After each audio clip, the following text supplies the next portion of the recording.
कुछ बच्चे जन्म से विकलांग या मंदबुद्धि क्यों पैदा होते हैं? क्या उनके कुछ पिछले कर्मों का फल होता है? मोहित जी, बहुत सी बातें होती हैं। पिछले जन्मों के कर्मों का फल एक मनगढ़ंत थ्योरी थी।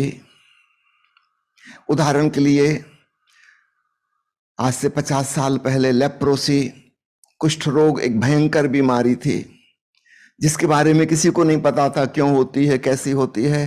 तो ज्ञानी जनों ने, पंडित पुरोहितों ने ये थ्योरी खोज ली थी कि जरूर इस व्यक्ति ने पिछले जन्म में कुछ दुष्कर्म किए होंगे, अपने पापों का फल भोग रहा है, अब इसको कुष्ठ रोग हो गया। इसको समाज छोड़ देता था, परिवार वाले निष्कासित कर देते थे, गांव से बाहर कर देते थे।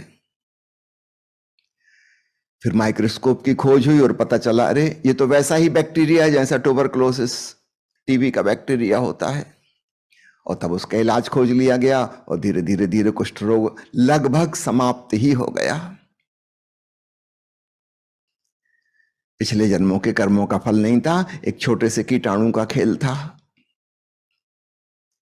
ठीक ऐसे ही कोई बच्चा विकलांग पैदा हो गया, मंदबुद्धि पैदा हो गया, क्या बताएं कैसे हो गया? हम पिछले जन्म पर डाल देते हैं, कोई ग्रह नक्षत्र पर डाल देता है, कोई न्यूमरोलॉजी वाले कहेगा इस तारीख को पैदा हुआ, इसमें गड़बड़ हो गई।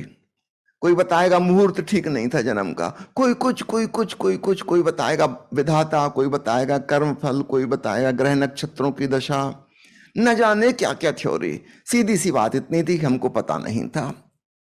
जैसे जैसे मेडिकल साइंस डेवलप हुआ, अब पता चल गया मंदबुद्धि क्यों पैदा होते हैं, विकलांग क्यों पैदा होते हैं। अवैज्ञानिक बातों को छोड़ें, व्यर्थ की बातों में रस ना लें, क्योंकि उससे कुछ हल तो होता नहीं। पिछला जन्म तो बीत चुका, अब क्या करोगे? लेकिन अभी भी कुछ किया जा सकता है। बहुत से विकलांगों को पैदा होने से रोका जा सकता है, मंदबुद्धियों को रोका जा सकता है। कुछ मैन्युफैक्चरिंग डिफेक्ट्स हैं, प्रकृति में हो जाते हैं। आप एक फैक्ट्री में सामान बनाते हैं, 1000 चीजें अच्छी बनेंगी, 2-4 तो कुछ गड़बड़ हो ही जाएंगी, क्वालिटी कंट्रोल करना पड़ता है।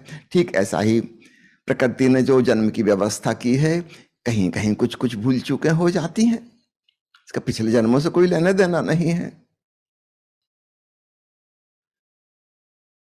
उसमें इंप्रूवमेंट लाया जा सकता है। आधुनिक विज्ञान, विशेषकर जेनेटिक इंजीनियरिंग, इस मामले में बहुत आगे बढ़ रहा है और भविष्य में जरूर ऐसा समय आ जाएगा जब इस प्रकार की दुर्घटनाएं नहीं घटेंगी या कम से कम मिनिमम घटेंगी।